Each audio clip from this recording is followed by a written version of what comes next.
Next episode here of Between Two Teachers. My name is Consuelo Lara, I'm Madeline Cronenberg. and we're here today on this beautiful day to share with you the latest news in education. So first with some announcements. As you know, this is graduation season. So almost all this week, the high schools will be having their graduations online, live, so that you can watch them over and over again. So that's always a positive thing. It's on the website, the district website, Facebook page. Also tonight there is a safety committee meeting at 6 o'clock at Alvarado Adult School. We have so many safety issues, so please come by and give us your input and find out what's happening in terms of safety. What's one of our big issues. Tomorrow morning from 9 to 1, we are also having the board retreat, which is also open to the public. We're hoping that our friend Mr. Gosney will come and record it for us, and we have many issues to talk about, the roadmap and the different, I have, let me see, what did I say we were gonna talk about? Well, I'll find that in a minute. So that's coming up. And in terms of safety, there was just a few things that I wanted to say about that we have some programs at our schools that are working really well.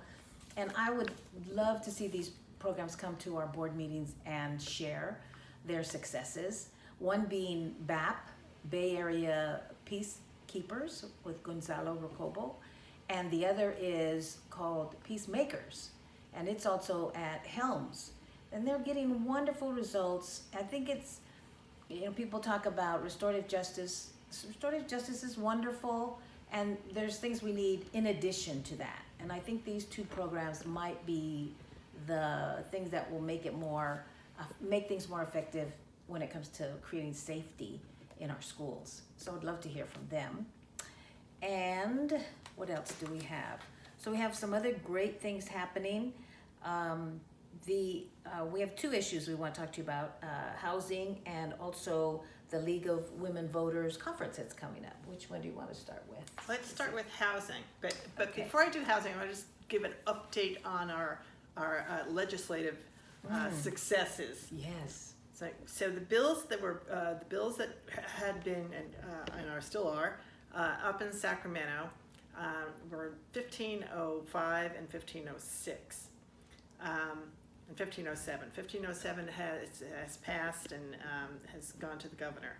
1505 squeaked through. It made it through the assembly, and that was an incredibly important vote last week on May 22nd, a week ago Wednesday. It still needs to be supported by the Senate and make it to the governor. But what it allows is for districts to be able to consider the financial impact of unfettered charter school growth on the children in the district. To that, we also had a press conference last week when West Contra Costa was focused on by in the public interest, and the fact that West Contra Costa loses $27.9 million a year has now been documented. And we're on the list with Oakland and Los Angeles and East Side as schools who have in the public interest has done the report on. So all of that is a follow-up on the work that we've been doing around trying to make sure that we can maintain resources for our kids and be able to have the programs people want. So I hope everybody still pays attention. The work is not over. We need to continue to advocate. We need to push through. I'm not sure where 1506 is, and that's the charter school cap bill.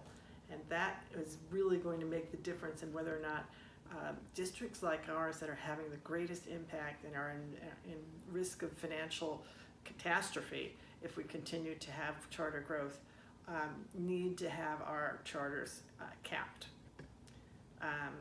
So that's the update on that. The other thing I wanted to just mention, housing. Berkeley is now about to embark on teacher housing. I mean, as far as our neighbors, schools, districts, Pittsburgh has done it, and districts throughout the Bay Area are seriously looking at how they can approach a resolution to the housing problem. A year ago, the school board received a report from a consultant about how to do housing in our district, and it is my hope that that report is revisited now as housing is becoming even more of a crisis than it was before, and that we really seriously look at how to follow the approaches that the consultant recommended, or get another consultant and look at it anew. But Berkeley is doing it with funding that they have from a tax measure that passed in the city of Berkeley. And it would seem to me that we would be able to bundle it into the same kind of or a bond measure in West Contra Costa. And it certainly deserves the conversation. I have a question about that. That report was almost a year ago. June 8, 2018. Was written by who? It was written by a consultant that we hired. Right.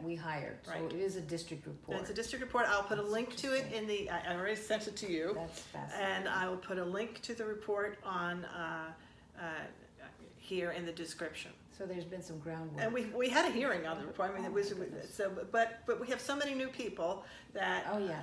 And the report was. I remember I was the chair of facilities, so that's why I have the energy on the report. It was good. I saw it twice. We did it at facilities subcommittee, and then it was given again at the board. And then it sort of has the energy around it has dissipated. So we need to revive it, Well, we because will. the problem has not gone away. No, and we'll bring that to the front burner, and we'll keep everybody informed who needs to know about it. And yeah, I'm glad that's happening for sure. Okay. What else? One thing I was going to say about the video for the report that from In the Public Interest is also on their website. The press conference, as Yes. well as the report itself. You can download it from there. I'll link to that too. So all of that will be in our description. Okay. So and that's a really important thing that we finally got. It's And huge. got them to come in and do the and do the complete report, and so it's really clear without any question that this amount of money which is more than our deficit. If we had the $27.9 million, which is a number that will only go up, if we had that amount of money, we would be able to meet so many needs that our children have. Just what if? Yeah. So we need to just be proactive and keep that number in front of everybody as they make decisions, and have that be the single most important thing, is to make sure that number is frozen and doesn't go up. Yeah. And as a matter of fact, the League of Women Voters Yes. has also given, among many other things. The league, so we are both members of the League of Women Voters, and we're going to be going to the statewide conference, which is this weekend. And what I wanted to make sure that everybody knows is the confluence of issues, how the league is involved in the same issues that we are, just as advocates for school children. And the league has 5 different issues that they're covering this year that their greatest emphasis will be on. And just so you know, the first one is making democracy work. And so that certainly is historically what the league is doing, getting money out of campaigns, expanding the vote. They join throughout the country for doing things to argue for this support of eliminating the Electoral College, arguing to make sure that we have a fair voting for everyone, and that no one is left out, and all of the voting suppression that's happening throughout the United States is being responded to, and with litigation that's often led by the league. So that's one. Second one is climate change, which is certainly another major issue in California, and one that the league is also partnering with the Sierra Club and many other organizations on answers to. Next one is one that's close to our hearts, Schools and Communities First. And that's the effort to change what happens with Prop 13. And right now, Prop 13 is has frozen all of our property tax rates in a way that has brought California to a place in the 40s instead of the first place in school funding. This would make it so that commercial properties like Chevron, that's always the prime example here, would now be reassessed and have to pay their share throughout the state. It's a big issue. The League of Women Voters is partnering with the PTA and Evolve and many other groups around getting the word out to California voters next year that we really must pass Schools and Communities First. And it's right on their list, their top priority. The next one is housing and homelessness, which is a huge issue, as we know, throughout the state. And the League is very, very committed to looking at solutions for both of those. And finally, the League, for the first time for a major statewide emphasis, is emphasizing criminal justice reform. That's a big change. It's a big statement for them.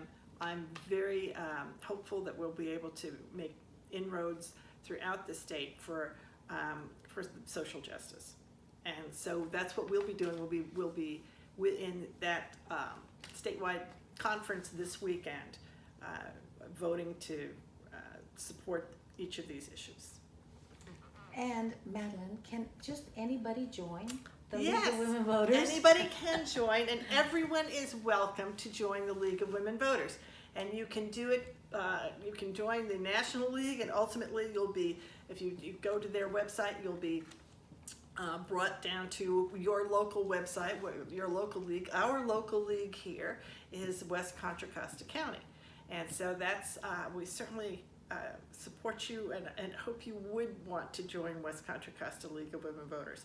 It's a way that you can support all of these efforts, and it really does make a difference. The one other thing that I didn't mention was the Fresno League is bringing something to the floor and having a workshop on a charter school regulation. There you go. Yes, There you go. Fresno has done a league report on charter schools in Fresno and the impact they have had there, and they are looking to find ways to limit the growth of charter schools and have the league take a position on that as well.